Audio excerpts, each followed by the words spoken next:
dediyimiz fikirlərin arxasında fakt varsa da, üzr istəyirəm. Bəli, var, elmi araşdırmalar, bəli. Mən deyim, fakt varsa o faktı danışın. Deyirsiniz, elmi araşdırma varsa, o elmi araşdırmanı ortaya qoyun. Yəni, bugün üçün siz deyirsiniz ki, siz broiler təsərrüfatlarında olmusunuz və gözünüzlə görmüsünüz ki, hormona bənzər hansısa maddə verilir. Bəli, o həmin üzr istəyirəm, hormona var. bənzər hansı maddədir? Mən xahiş edirəm, mən də burada oturmuşam, Elçin müəllim də buradadır. Biz adını deyək ki, ümumiyyətlə, Azərbaycanda və dünyada hormondan istifadə tamamilə qadağandır. Hormondan istifadə, bəli, qadağandır. O cümlədən hormona bənzər maddələrdir. Bu şeylər yoxdur. Niyə yoxdur? Biz əgər bugün üçün toyuq ətinin 1 kilosu 4 manatdırsa, sizin düşündüyünüz kimi hormona bənzər maddələrdən istifadə eləsək, aşağısı 20-30 manata biz onları satmalıyıq. Demək, bu mümkün deyil. Yaxud hormonu biz nə ilə bədənə salmalıyıq? İneksiya yolu ilə. İneksiya yolu ilə 200 min gündə 400 min toyuq kəsilir. 400 min toyuğa ineksiya yolu ilə onu əlavə eləmək mümkündür? Mümkün deyil. Heç cürə mümkün deyil. Yəni, biz siz deyəndə, mən üzr istəyirəm. İndi mən sizin bir sualınıza, yox, mən deyirsiniz, yemə əlavə, maddənin adını deyirsiniz və yaxud deyirsiniz, elmi araşdırma. Elmi araşdırma ən azı müəyyən tədqiqat materialı 10 il, 12 il, 15 il gedir də, təxmini. Hansı elmi araşdırmanı Amerikada mı və yaxud Avropa ölkələrindən və digər ölkələrdə harada aparılıb ki, bu elmi araşdırmalar bunlara hormonu bənzər maddə verir, bunun böyüməsini sürətləndirir. Tamamilə yanlış məlumatdır. Toyuğun böyüməsi. Mən sizin elmi araşdırmanızı gözləyəcəm, söyləyərsiniz, baxarım. Mənim deyil, Ümumdünya Səhiyyə Təşkilatını çıxardın, görsədin, biz bilək. Sadəcə bizdə bir dəqiqə sözümü deyim. İndi mən bura bütün mövzularla bağlı fikrimi çatdıra bilmədim. Amma mən də tamamlamamışdınız da. Mən bura gələndə müəyyən mövzu ilə bağlı. Bircə saniyə mən danışırdım, fikrimi qutarım.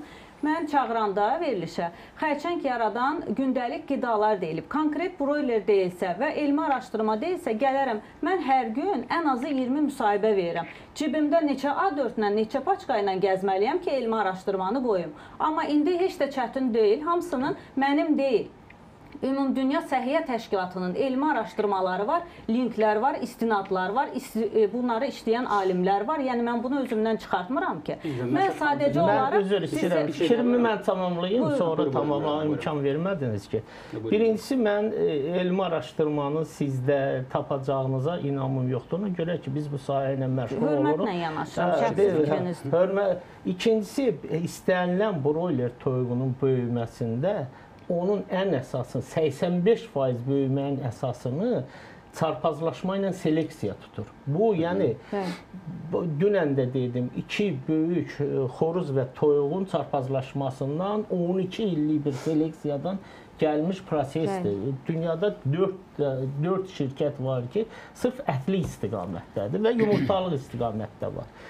Yəni, bunun böyüməsinin 85% odursa da, 15% da bunun yeminin tərkibi, balanslı yemləmə, havalanması, altlığının təmizliyi və digər şeylərdir ki, bunun kilo almasına şərait yaradır. Kilo almasına şərait yaradır.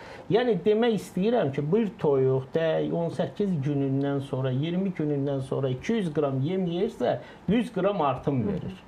Və 18-20 günə qalxandan sonra o 100 qramlar arta-arta bu gəlir təbiidir 1 kilo 800 diri çəkə şəklində satışa çıxır, kəsimə çıxır. Və mən sizdən Məsəd xanım artıq dərəcədə xahiş edirəm. Siz həm kənd toyuğunu götürün, həm broiler toyuğunu. Özünüz də bu sahənin mütəxəssisiniz də. Bir yoxlatmısınızmı ki, fərqləri nədədir, ətinin tərkiblərində hansı fərq var?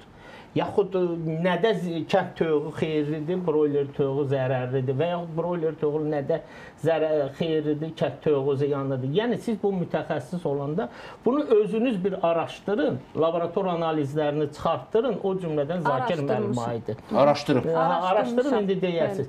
Burada fərq nədə yaranır? Mən də özümə, siz mütəxəssissiniz, baxırsınız, biz istehsalçıyıq. Tamamilə. Ölkədə hal-hazırda istehlak olan ətin 52-54%-ni toyuq əti təşkil edir.